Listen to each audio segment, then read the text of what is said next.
Hello दोस्तों, स्वागत है आप सभी का आपके अपने चैनल AK एकेडमी में। दोस्तों, इंडियन हिस्ट्री की क्लास चल रही थी जिसमें आज का टॉपिक है वैदिक सभ्यता, वैदिक सिविलाइजेशन। इसको वैदिक काल के नाम से भी जानते हैं और इसे आर्यन एज के नाम से भी जाना जाता है, यानी आर्यन काल। दोस्तों, इसका टाइम पीरियड जो है वैदिक सभ्यता का 1500 BC से लेकर के 600 BC तक इसका टाइम पीरियड बताया गया है। हमारे इतिहासकारों ने इसका टाइम पीरियड बताया है 1500 BC से लेकर के 600 BC तक। ये आप लोगों को याद रखना है। दोस्तों, क्लास स्टार्ट करने से पहले आप लोगों से रिक्वेस्ट है कि क्लास को ज़्यादा से ज़्यादा लाइक करें, शेयर करें और चैनल पे अगर नए हैं तो चैनल को सब्सक्राइब करना ना भूलें। चलिए स्टार्ट करते हैं। तो यहाँ पे आर्य शब्द का प्रयोग हुआ है। तो आर्य शब्द का मतलब क्या होता है यहाँ बताया गया है। आर्य शब्द का जो हम मतलब होता है श्रेष्ठ जाति, जिसको सुपीरियर रेस बोला जाता है। ये याद रखिएगा। आर्य सभ्यता का ज्ञान या संबंध किससे है? तो दोस्तों बताइएगा आप लोग, वेदों से है। और वेद का अर्थ क्या होता है? वेद का अर्थ होता है ज्ञान। ये चीज़ याद रखिएगा कि वेद का अर्थ क्या होता है? नॉलेज, ज्ञान। आर्य शब्द का मतलब क्या होता है? श्रेष्ठ जाति यानी सुपीरियर रेस। चलिए आगे बढ़ते हैं और कुछ इंपॉर्टेंट पॉइंट्स को देख लेते हैं।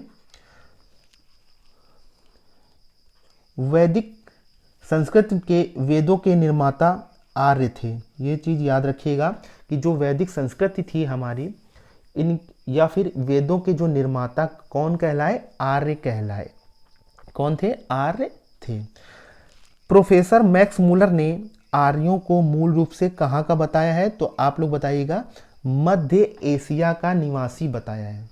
जो प्रोफेसर मैक्स मूलर थे, इन्होंने आर्यों को मूल रूप से मध्य एशिया का निवासी बताया है। दोस्तों, ये बात को याद रखिएगा। और मध्य एशिया में कौन कौन से देश आते हैं, एक बार इन पर नज़र डाल लेते हैं। तो मध्य एशिया में जो है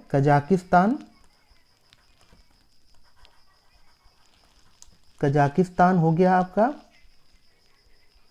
मध्य एशिया में उज्बेकिस्तान,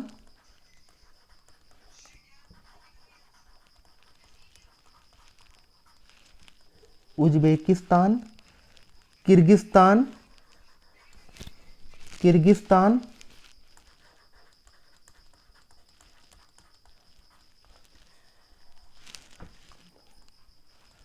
तजाकिस्तान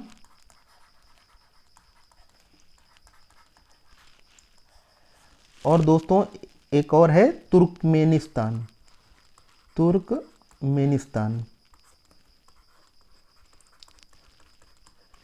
तो ये जो है, यहाँ पे बात आई मध्य एशिया की, तो आप लोगों को बता दिया गया कि मध्य एशिया के अंतर्गत कौन कौन से देश आते हैं।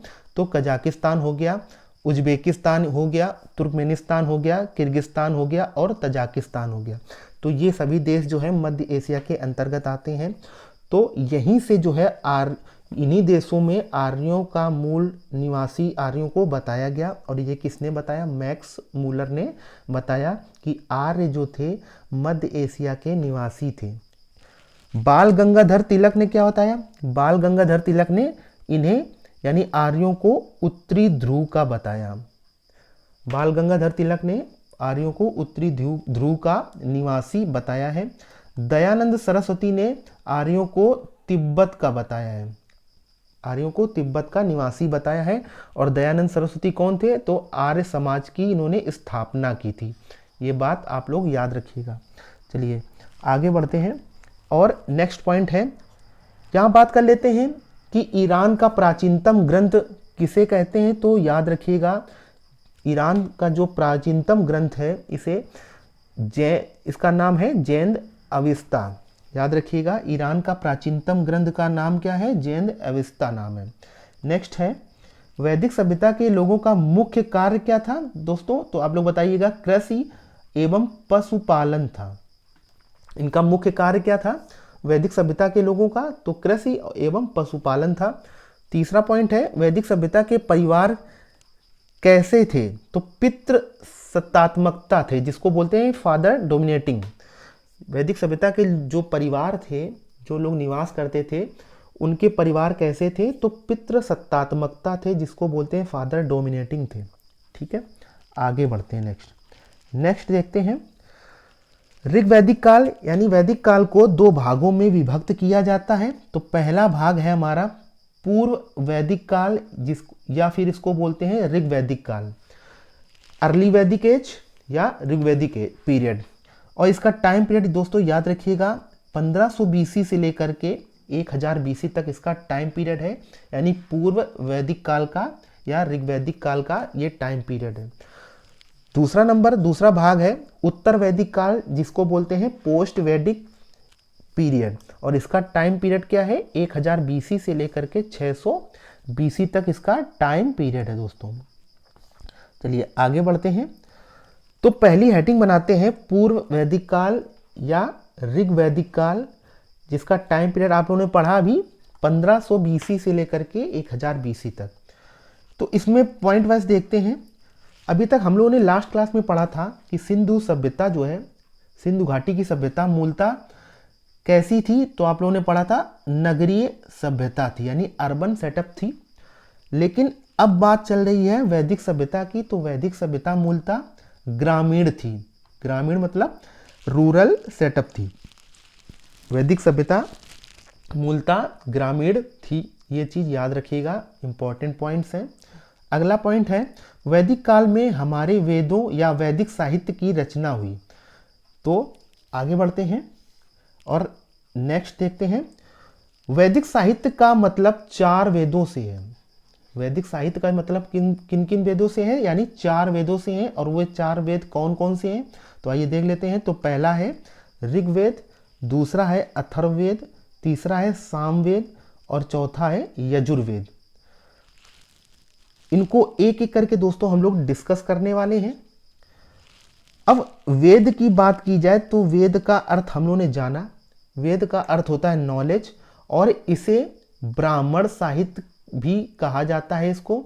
और ब्राह्मण साहित्य का जो अर्थ होता है इसको बोलते हैं अण्यक साहित्य। ब्राह्मण साहित्य को अण्यक साहित्य भी कहा जाता है, जिसका अर्थ होता है उपनिषद। और उपनिषद को ही क्या बोला जाता है, वेदांत कहा जाता है। ये बात याद रखिएगा कि वेद जो है, वेद को ब्राह्मण साहित्य बोला जाता है और ब्राह्मण साहित्य को अण्यक साहित्य भी बोला जाता है, जिसका अर्थ होता है उपनिषद। और उपनिषद को ही क्या बोला जाता है, वेदांत कहा जाता है।